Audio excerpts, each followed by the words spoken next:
In this session, we will study steady state models of power system components.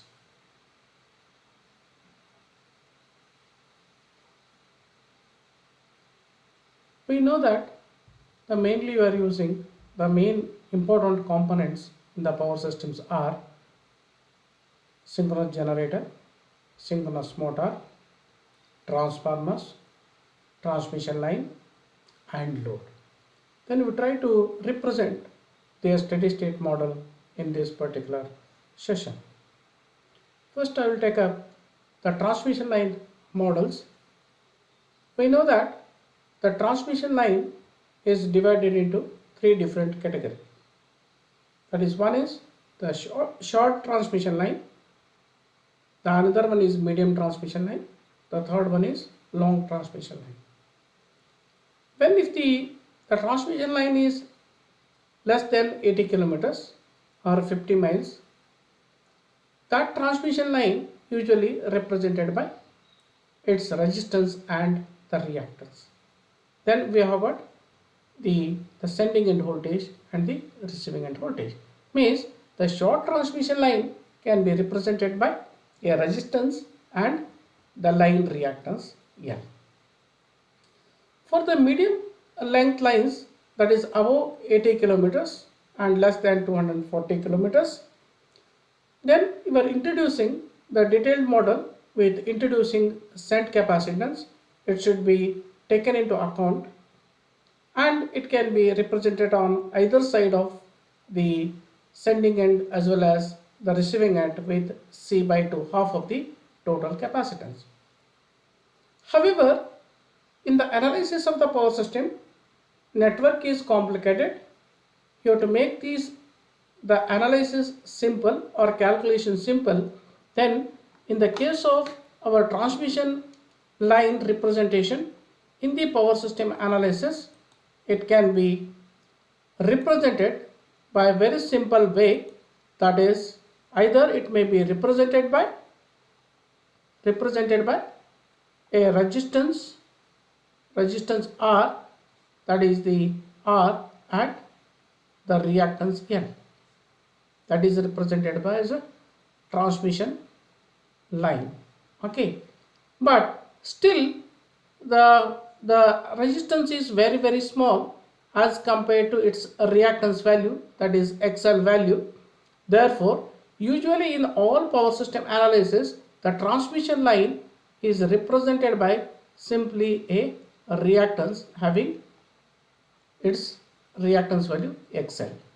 That is, in the power system analysis, the transmission line, even though we have got a different models, transmission line models, but in the power system analysis, you are used as a simple, the transmission line is represented by a single reactance, neglecting the resistance also.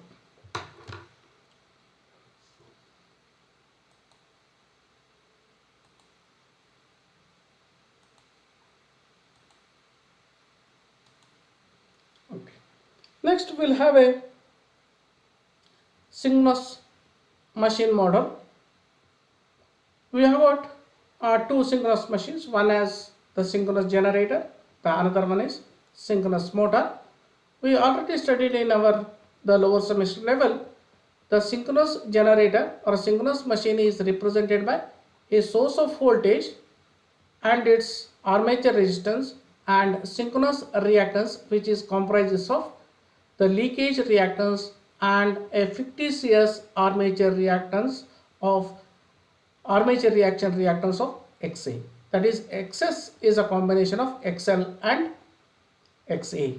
That is, the synchronous machine is represented by source of voltage and resistance and a synchronous reactance. Then if you are looking to the synchronous generator, means it is delivering the electrical power to the load. Then you have to observe the direction of the current. Here it is IA. If you are relating the terminal voltage V with the internal generated voltage E, then V should be as E, that is the generated voltage, minus the resistive drop and reactance drop, that is all as the the phasor difference. That is, the terminal voltage is equal to internal generated voltage minus resistive drop minus a synchronous reactance drop, that gives the terminal voltage. You can observe here the current which is uh, delivering to the load. Then, in other words, if you want to express the internal generated voltage in terms of terminal voltage, in that case, that is a terminal voltage plus IRA drop plus IXS drop, that gives the internal generated voltage E. Then if you are considering for a synchronous motor, then it is drawing a current from the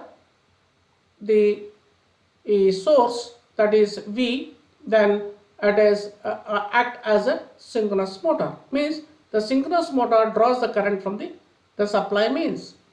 Then in this case, if you are relating the generated voltage, that is the internal voltage E with the terminal voltage V, here it is a V is the supply voltage. V is the supply voltage. Therefore, the supply voltage should be internal voltage plus IRA drop plus IXS drop. So same thing I have written here, that is V is equal to E plus IRA plus IXS.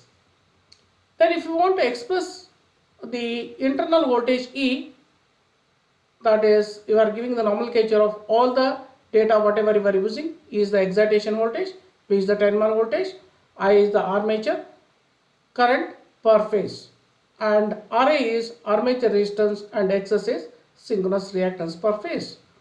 Then the E is the internal voltage of the or excitation voltage of synchronous motor. If you are expressing in terms of the terminal voltage, in that case it is V minus IRA minus IXS. Okay, means in the case of a synchronous generator or motor, it is represented by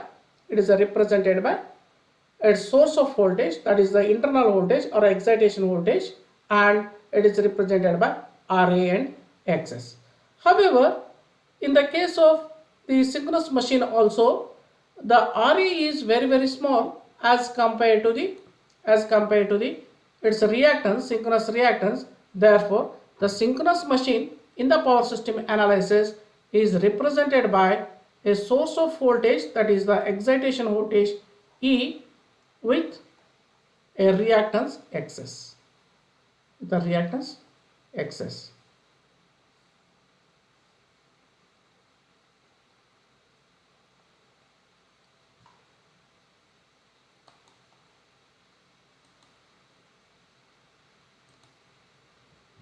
That is, I will redraw here.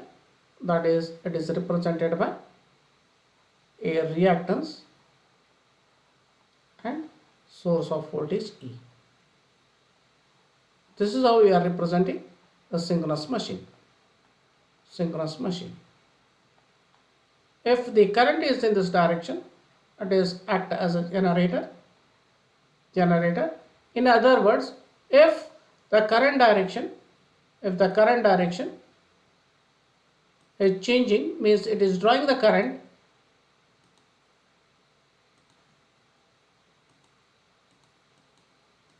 If the current is drawing from the source, then it is act as a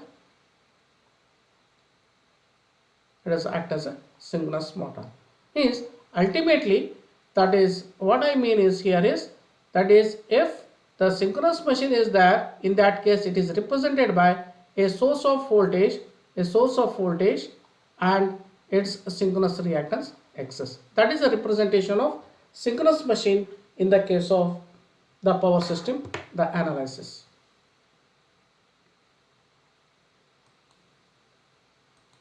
Okay, the next component in the power system is, the important component is the transformer.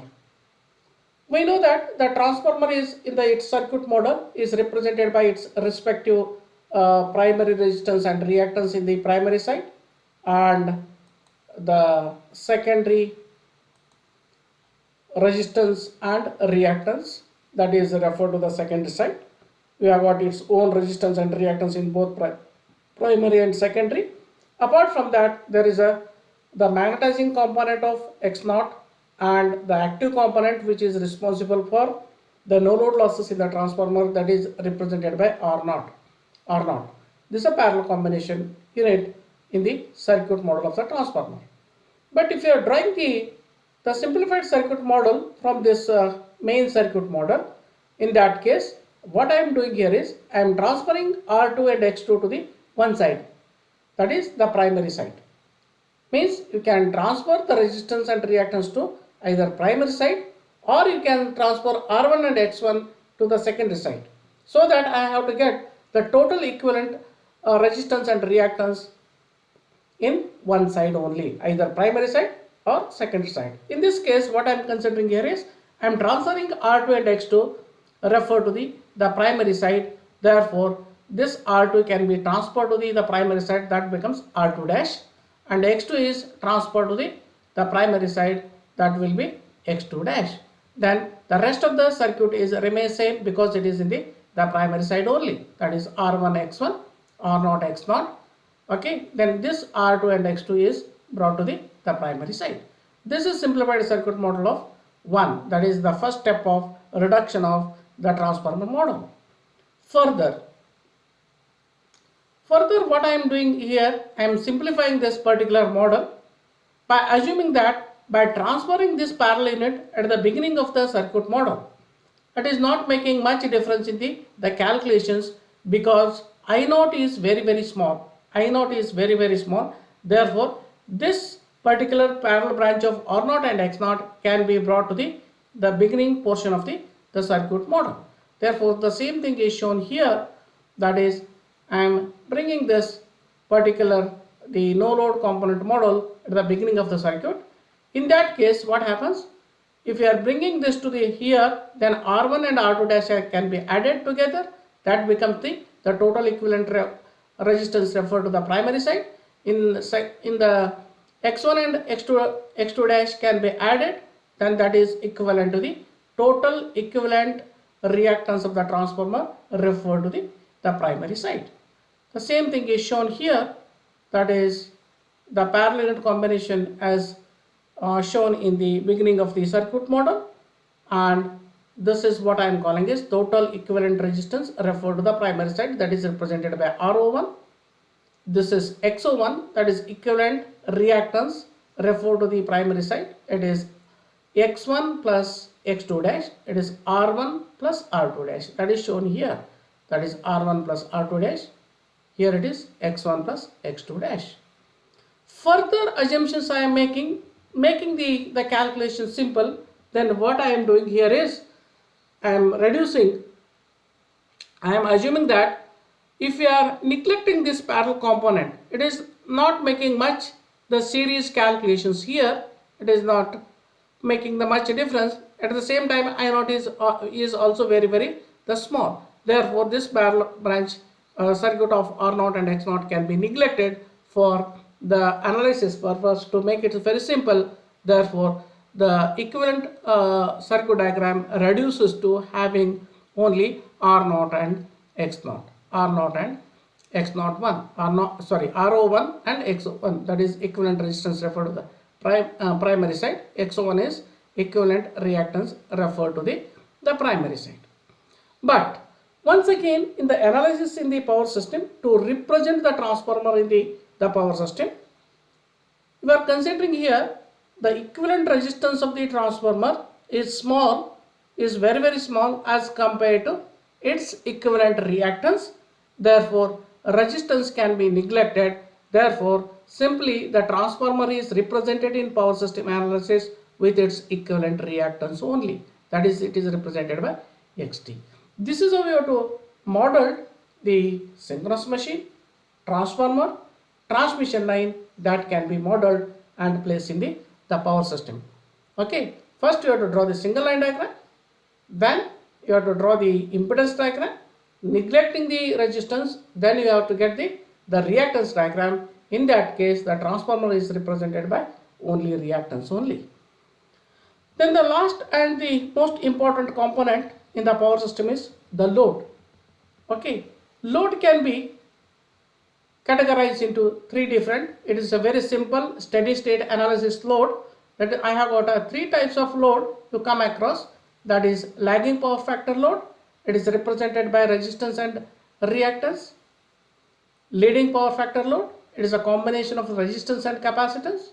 And a unity power factor load, it is only comprises of the resistance. The most of the loads in the power system is lagging in the nature.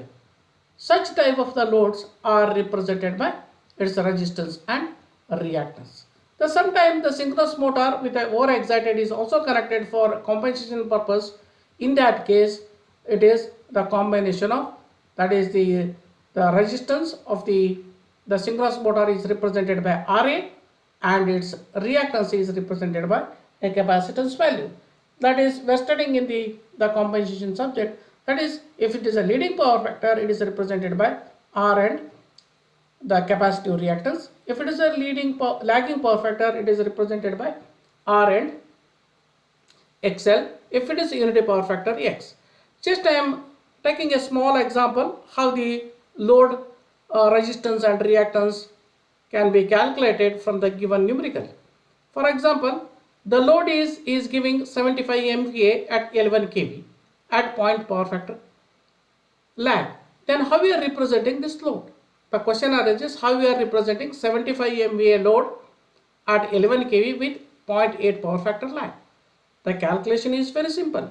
That is, what we required is the load component. Load is consist of resistance and reactance. Means first thing is what we want is the impedance of the circuit. Therefore, from the given data, just you try to find out what is the impedance. Impedance is voltage square divided by volt ampere. Voltage square divided by voltage. This equation we are already derived in the per unit calculation. Therefore, V is here L1 square by 75.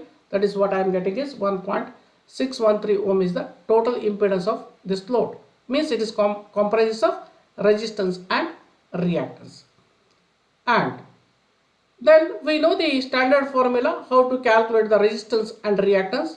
That is, R is equal to Z cos phi, X is equal to Z sin phi. R is equal to Z cos phi, X is equal to Z sin phi. We know the value of Z, that is 1.613. Cos phi is also known, that is 0.8. Then from the cos phi you can find out sin phi, that is what I am getting is 0.6. Therefore, resistance value what I am getting is 1.29 and reactance value is 0.7744 ohm. But you look into carefully here, he is given the lagging load here. Therefore, this resistance and reactance can be represented by a resistance and inductance because it is a lagging load. Therefore, it is represented by resistance and reactance. Then I have got another numerical, that is load of 80 megawatt. Instead of giving MVA, is given 80 megawatt at 22 kilovolts and 0.8 power factor.